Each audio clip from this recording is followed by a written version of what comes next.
Hello everyone, I'm Aiden Randall, and today we're talking about youth activism.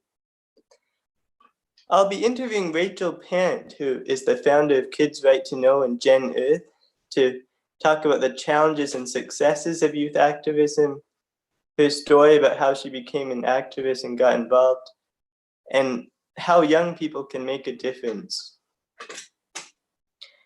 I started doing activism about 6 months ago, but I was raised in an environmental family before that.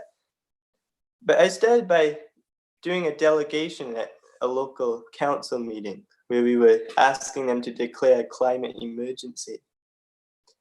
And when that happened, I was really afraid to put myself out there and share my opinion.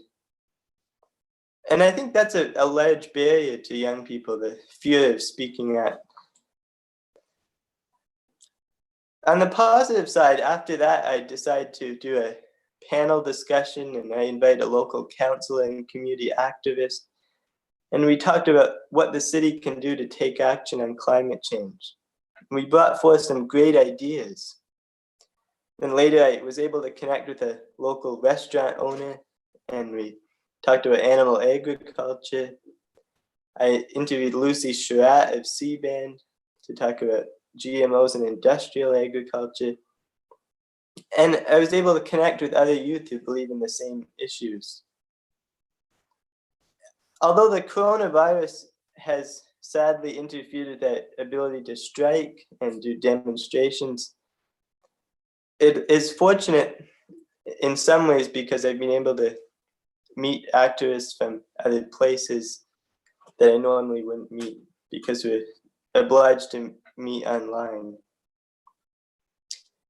Rachel Pant is an environment youth activist and founder of Kids Right to Know, which is an organization which educates youth about the connection between food and climate change while advocating for GMO labeling. A media veteran, she's given dozens of interviews, including a live debate on CBC with Kevin O'Leary. She's an international and two-time TEDx speaker, the founder of Gen Earth Events, an environmental film platform, and has started a monarch butterfly conservation program, raising and releasing up to 2,000 monarchs to date. Thanks, Rachel, for joining us.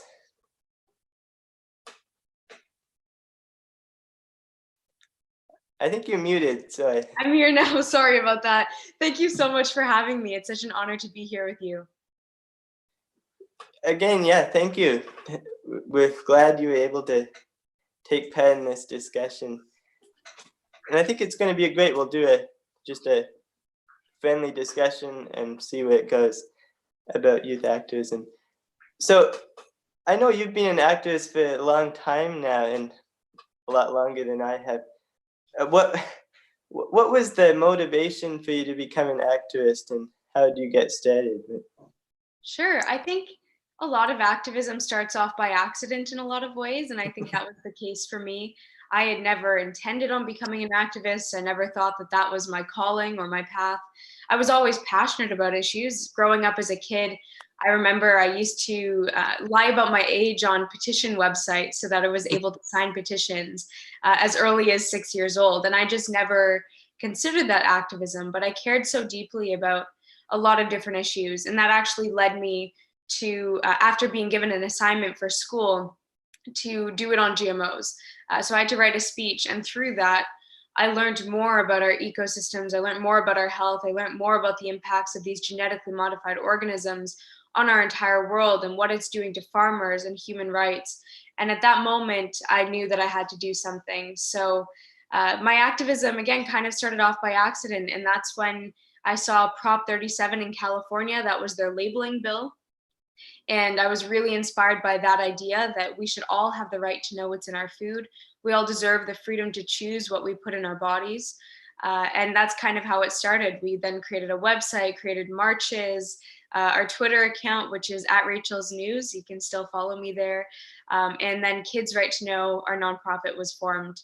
And it's just been an incredible journey so far.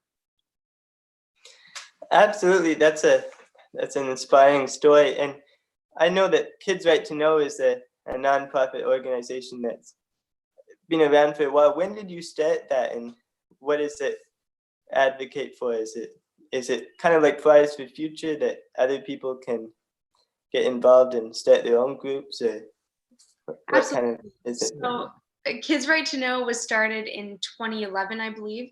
I've been involved with activism and Kids Right to Know now for over 10 years, which is absolutely crazy. And everyone can be involved. We're always looking for people who are passionate. I think that's the biggest thing. We want people who are excited, passionate about our food systems. The entire point of Kids Right to Know is to create awareness about the toxic ingredients in our food, things like genetically modified organisms, pesticides and herbicides like Roundup, dicamba, all these issues in our food system that at the end of the day are really affecting our ecosystems. And beyond affecting our ecosystems, when we're putting these chemicals in our soil, it's damaging our soil and releasing carbon into our atmosphere, contributing further to climate change. And so we've started to really make that connection between the climate change issue and our food system issue. And that's why we need more and more people to get involved, because if we're going to solve climate change, we need to address food as a part of it. Yeah, so Kids Right to Know is more than just GMOs. It's also about solutions to climate change, regenerative agriculture. Is that true? Absolutely. And on that, also taking care of our pollinators, taking care of the soil, teaching kids what healthy eating is, what that means for the environment. So we really try and make it as broad as possible and understand the deep connections between even social inequalities in our food and climate change in our food system, because at the end of the day, they are really interconnected. Right. And as I said earlier, sometimes the fear of speaking up is a challenge for a lot of young people. And there's a lot of people in the community perhaps that might feel passionate about these issues, but they're afraid to speak up because of maybe the pushback they're going to get, or just because they're not used to speaking in front of groups. But what is your advice for young people that want to start speaking up? Yeah, I think the biggest question you have to ask yourself is, why are you afraid and why don't you feel comfortable standing up? And I think in a lot of cases, it has to do more with the social construct of standing up, what your friends will think, what your family will think. And if you care deeply enough about the topic, if you care about making a difference, being involved, then that doesn't matter anymore. You have to look past that. And not everybody has to be in front of an audience. Not everyone has to stand up in the same way either.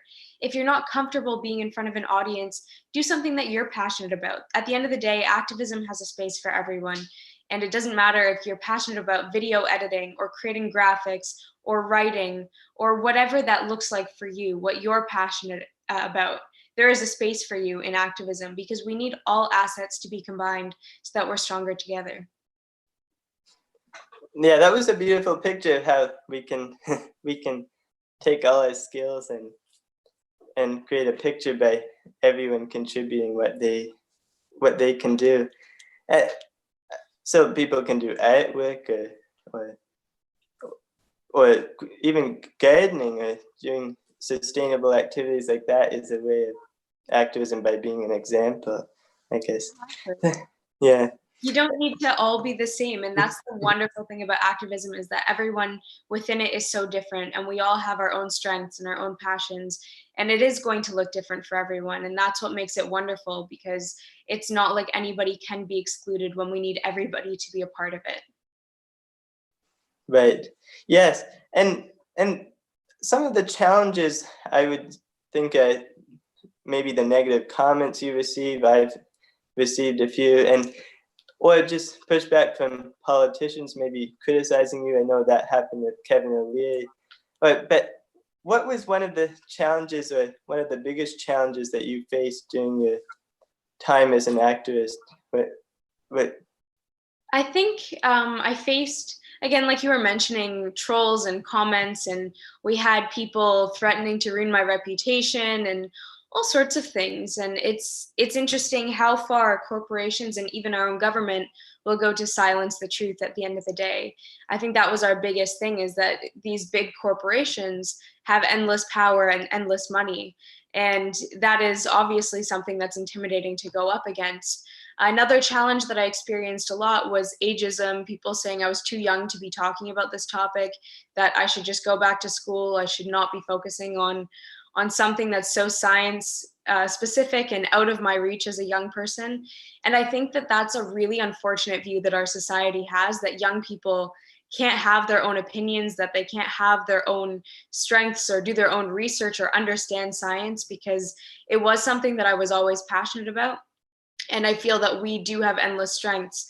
And at the end of the day, if young people are not standing up for these issues, then who is? We can't continue to allow complacency and apathy at the end of the day to take over. If us as young people are not rallying, then oftentimes the message is not getting out there. Yes, young people have really, I think, have taken a stand, especially in the past few years. I think people are really looking at young people as the climate activist generation, which is great. And what are some ways that people can advocate for issues, like whether it's speaking or doing petitions, advocate for things like transforming a food system or wherever they live, like whether it's... Yeah, I think one of the best ways that people can get involved and advocate in their own way is, first of all, reach out to groups like ours. And there are many other groups. You were talking about Lucy Sherritt from CBAN. There are so many groups, and I think, all need to start working together more. So if you're interested in being a part of it, ask us what you can do. Ask us how you can get involved. Ask if there's a petition that we need sharing, or if you need a volunteer for this weekend, or whatever that might look like, because we all need help. And especially in the nonprofit sector, which, we are, it is harder funding wise and finding volunteers, and we are a small group. So we're always looking for people to get involved. And if people feel really passionate about it, make a video, write an article, feel free to share those things with us. And we're always willing to share as well, because we're stronger when we work together, when we complement each other, when we help to spread the word. At the end of the day, advocacy is only so far as we make it go. So if we all work together to get the word out further, then it does a lot more good. Yes, and for the people that are watching, some here from rural Ontario, does it matter if they wanted to get involved with Kids Right to Know whether they're living in Toronto or whether they're not? We need volunteers of all capacities, so it's not even something that has to be local. If you're interested in social media things, or you're interested in creating a video for Kids Right to Know, or even recruiting other volunteers, there's so much that we can do, and we're trying to expand very quickly now with a lot of different campaigns that we have going on. So we're always looking for help from anywhere. Great, and just mentioning the petition, I thought of the GMO labeling petition, which I've been trying to promote lately. The deadline is tomorrow, I guess. So is there anything you'd like to tell our audience about why we should all sign that petition? Absolutely. We absolutely need mandatory GMO labeling. It is a basic right. 64 other countries around the world already require mandatory GMO labeling, and Canada and the US are the only two industrialized nations that don't. And so we have to ask ourselves, why are we not afforded that right to choose the food that you put in our bodies, to choose what nourishes us? And instead, right now, we are currently not allowed to have that ability to choose. So I think it's incredibly important. And beyond that, right now, not only do we have a problem with genetically modified foods, but now there's the new generation of GMOs, which is gene editing and synthetic genes. And this is a huge problem. If we don't gain mandatory GMO labeling, this new form of gene editing, which they won't have to call genetically modified because they don't add new DNA to it, they can label it as non-GMO, or perhaps even organic if they don't use pesticides.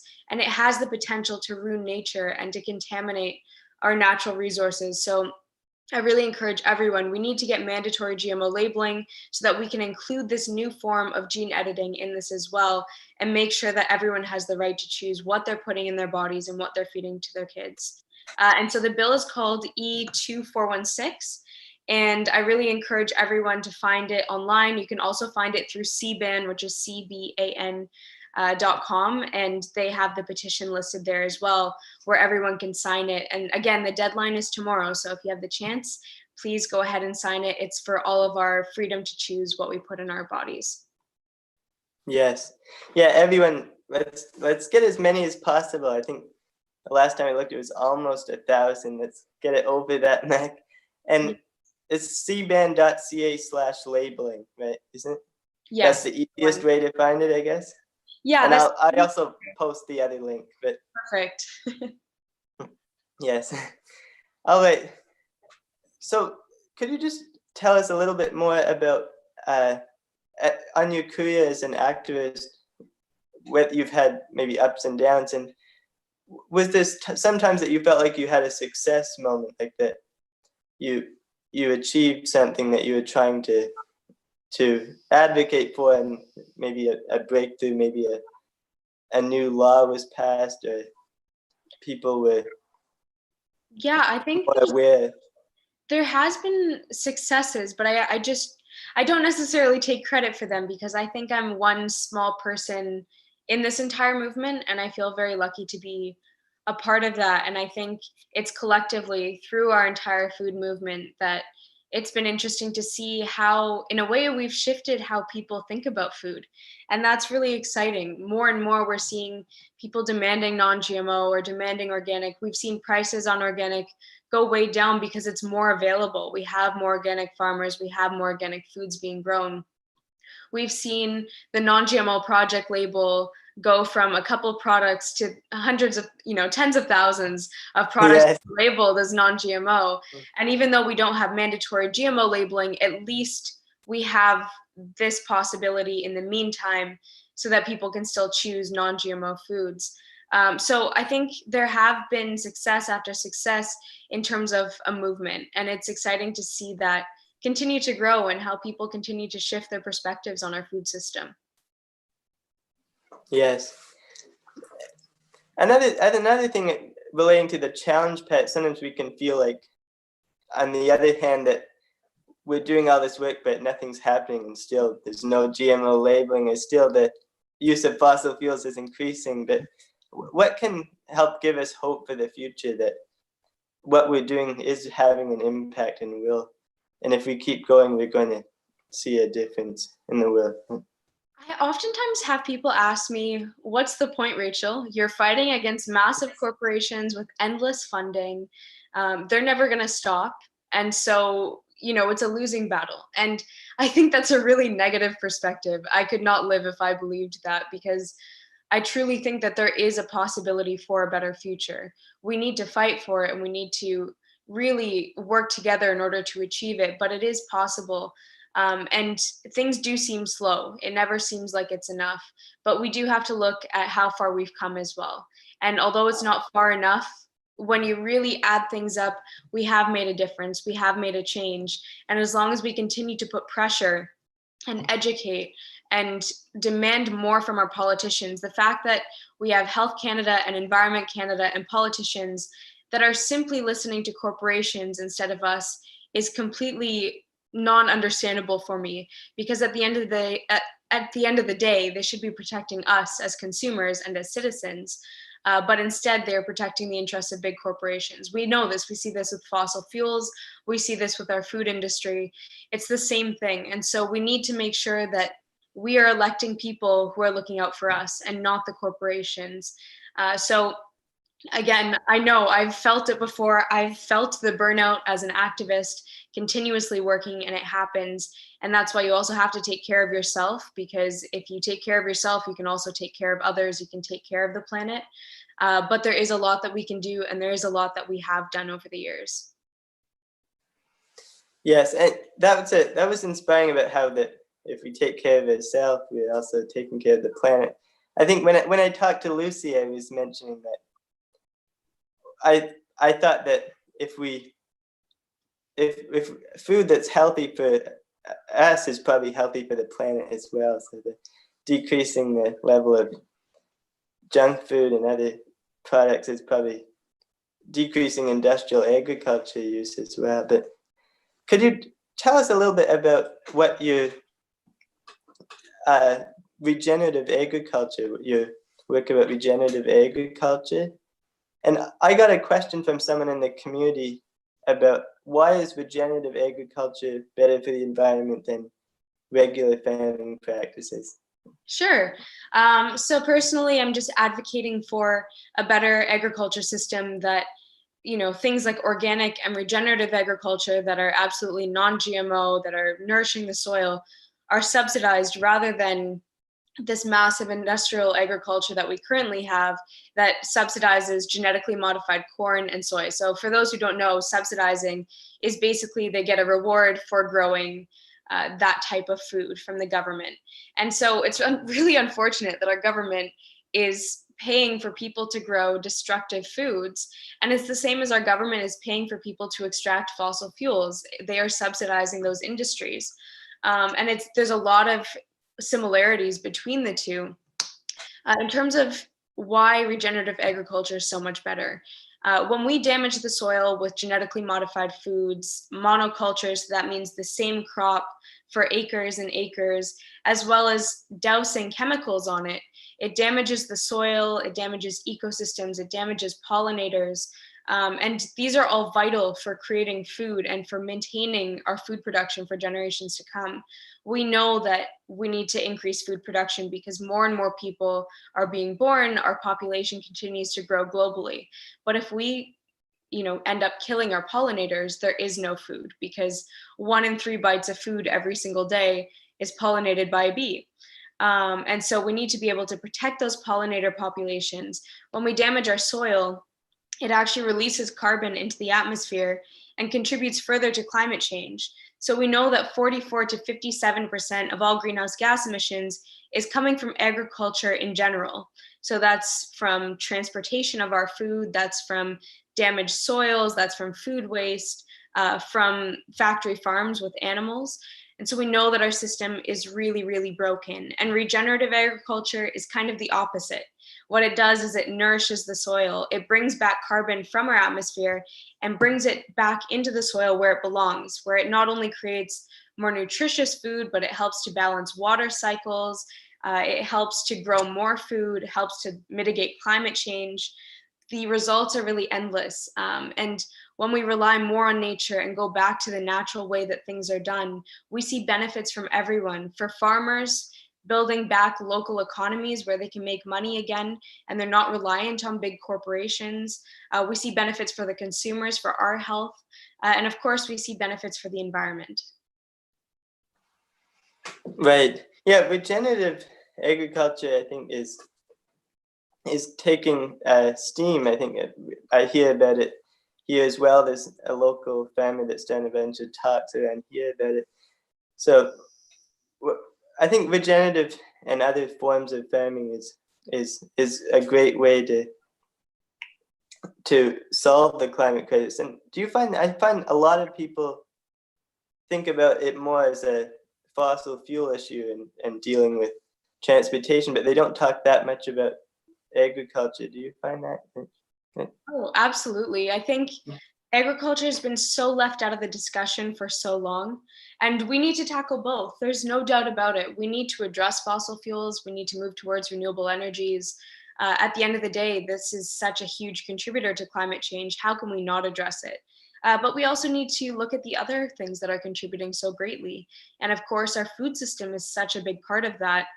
And so if we can tackle both at once, if we can start transitioning to renewable energies while at the same time transforming our food system so that it's benefiting everyone, we could really have a solution on our hands.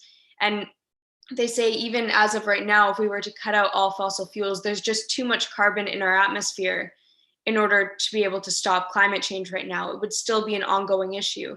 So if we can stop fossil fuels and then draw down this carbon using this regenerative agriculture, then we can really start to mitigate the effects. I think one of the biggest things we have to be concerned about, though, is, as I was mentioning with gene editing, we have to make sure that they're not taking over, in terms of the big corporations, they're not taking over the word regenerative and using it for their genetically modified foods and saying that they're, regeneratively growing sustainable food, because the reality is food that is patented, food that is genetically engineered is never sustainable. Yes. And speaking of that, I actually got a reply to one of my tweets from GMO Free USA. It said, one of our worst fears could come true. We mustn't allow operatives for biotech to glom onto the regenerative egg movement. And they were posting an article about gene editing, which I probably should read more about. I'm not too aware of that aspect of it. There's so much to know, and that's the thing with this movement, is that it's always adapting, it's always changing, and there's always new products that are up for approval, so it's a constant battle, but it makes it interesting, and it gives us something to fight towards for a better future. Yes. I noticed when we were talking about the government and the corporate collusion between the government and the corporations, we see that a lot in all different aspects of the government. Do you think young people as activists should get more involved in politics, perhaps run for office, or participate more in the democratic system? Yeah, I think politics and government is really important for us to be a part of. I think oftentimes we overlook that, but one of the greatest ways that we can create change is through policy making and is through talking to politicians. And I think it has to go from both things, an advocacy point of view and a policy point of view and hands-on point of view. So I think when we work together, again, everyone's going to have different strengths. So some people are going to be really great at leading a protest. And then some people are going to be really great at writing up those policy measures. And some people are going to be really great at working hands-on in community gardens and organizing that within their community. And so the strengths of everyone can be used in different ways. And policy and politics and government is such a wonderful way for us to get involved civically, but also to affect real change, because they need our opinions more than ever. They haven't listened to us for far too long. And now is time for us to get involved.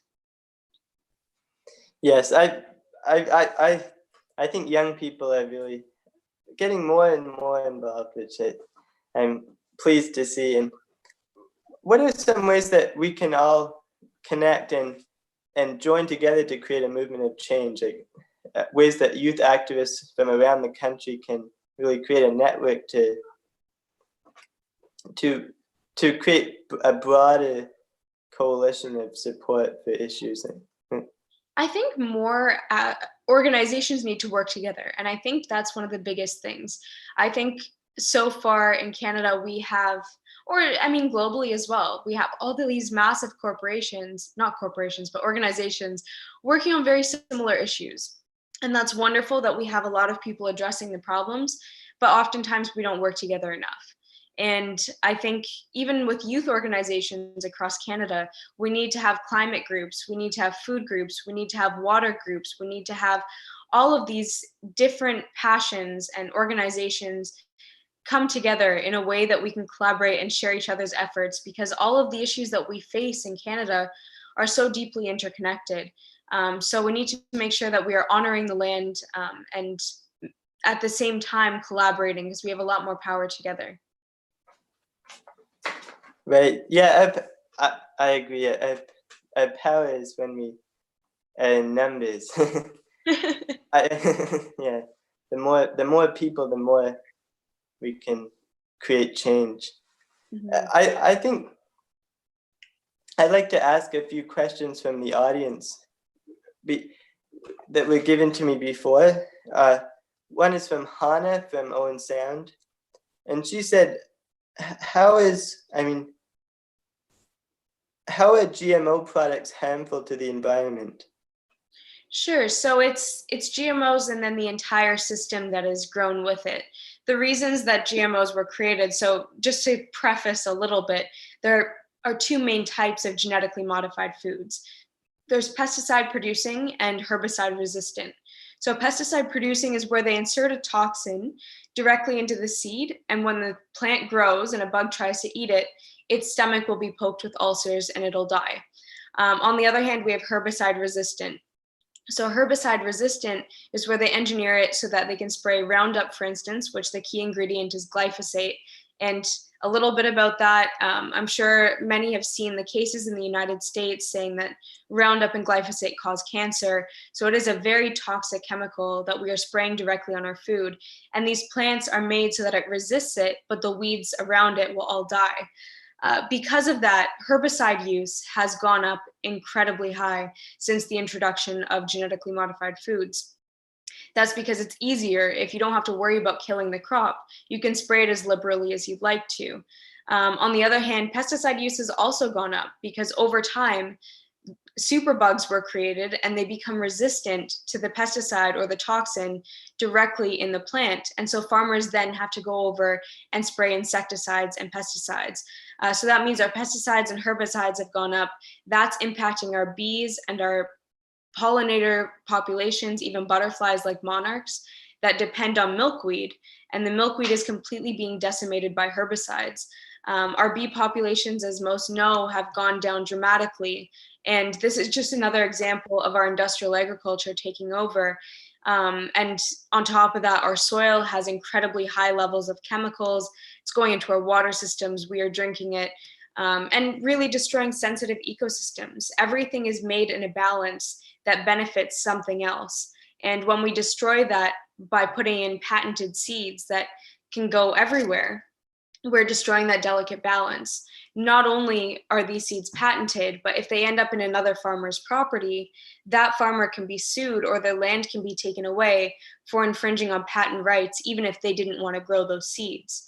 And so it's an entire system that is really broken and is affecting farmers, it's affecting our environment, and it is, of course, affecting us. Right.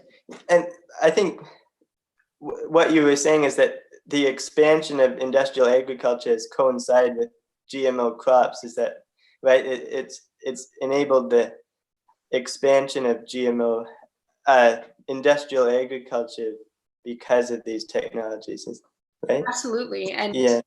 The other thing is, again, when we're growing these industrial foods, we're damaging our soil to almost irreversible points in some cases, where it takes years and years for it to recover. And that means it's continuously leaching out carbon into our atmosphere. And with this climate crisis that we have right now, we can't afford to continue damaging our soil and also making it difficult to grow food for future generations. We need to make sure that we have enough food for the kids of the future, and also that we are addressing this climate problem in the best way we can. Yes. And in terms of the way that this has affected our pollinators, I heard about the bees, maybe a 50% decline I read about, or the monarchs, it's really sad, perhaps at least 75%, is that right? They've said over the past decade or two, it's been about a 90% decline. And that's been since the introduction of, really industrialized agriculture with genetically modified seeds. And actually, even this year, I've been raising monarchs for the past couple of years and have had wonderful success. And it's been amazing just watching that process. But we released hundreds last year. And this year, although they're supposed to arrive late May, early June, we have only seen one, and it was this week. And so there are issues with the migration. They're being exposed to high levels of insecticides and herbicides, and many of them are not making it back in the same way. Yes. Could you just tell us again a little bit about the monarch conservation program? So do you grow them from caterpillars and then release them? Sure. Right? Yeah. We actually find the eggs on plants, and I don't recommend everyone doing this. We did a lot of research before we got involved with this because we want to make sure that we're doing what's best for the environment. And oftentimes what we see in the bigger facilities that are growing monarchs, even for weddings and events, they release so many at the same time, and oftentimes they have disease from being kept in smaller conditions, and then it affects the wild populations. So we did a lot of research as to how to do it sustainably and how to make sure it's in the best interest of the monarchs at the end of the day. So we grow them from a very young stage, And the reason being is that they have less than a 10% chance of surviving in the wild on their own, partially because of lack of milkweed, herbicides, and then other predators and disease. And it's just amazing watching them go through all of these phases. We try and do it in the most natural setting possible. We just take away a couple of those threats, so they're not constantly exposed to spiders and things like that, but they are still outdoors. They're able to still get that air and be in a very natural environment. And I think that's so important for raising them, because that's how they really get strong and are able to go through the migration process. So now we are creating a sanctuary, hopefully, where we'll have a physical space and people will be able to come and visit and hopefully learn. And our goal with that is to have this education space where we can bring education to the level that people are at. Oftentimes when we talk about pollinators or monarchs, many don't make the connection to our food system and how that is connected. But through showing tangibly why our butterflies are dying and why the bees are dying, and talking about pesticides and herbicides in that space, we hope to create a lot of awareness.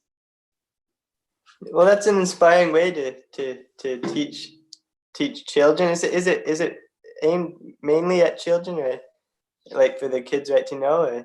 It's aimed at everyone. I think now more than ever, we need to make sure that everyone is involved. And, you know, a lot of parents love teaching their kids about it. So we want everyone to be interested. And we also hope to have film screenings and movie nights there where we'll be able to show documentaries about pollinators and about milkweed and herbicides and GMOs and our entire food system. So really hoping that that is a good educational tool for everyone.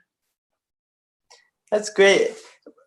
I have another question, I think, from GMO Free Canada. I got a reply. It said, please share your thoughts on industries that might try to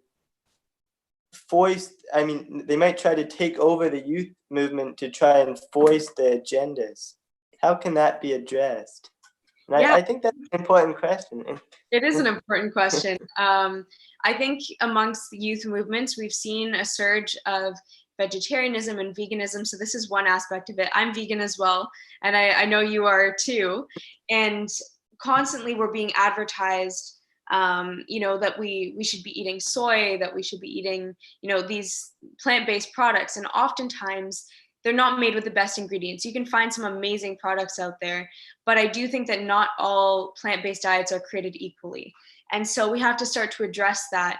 And one of the things that our government just did, for instance, is invested millions of dollars into creating a plant-based program and factory where they will be making more plant-based products, but it will all be made out of canola. And most of the canola is genetically engineered. And so that is one industry in terms of the food movement that I think could really take over. And other things that we see are big corporations and greenwashing that say that they're helping us and that they're part of the climate movement, when in reality, they are still polluting. We see that with Unilever, for instance, the big parent company of all these smaller companies, winning green awards, when in reality, they're one of the biggest plastic polluters on Earth.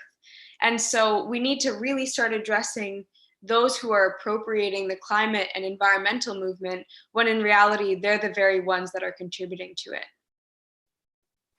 Yes, that's an important point to remember, because sometimes we can get fooled by some of the greenwashing, like you said. And again, I think that was a great interview, and I think maybe we should start to wrap it up. It was around half an hour that we planned, but thank you for sharing your story. And I wondered if there's any other point you'd like to share to the audience about youth activism, Sure. The recent activist, or any final thoughts? I think now is the time for people to get involved. We can't wait anymore. We can't wait on complacency and apathy.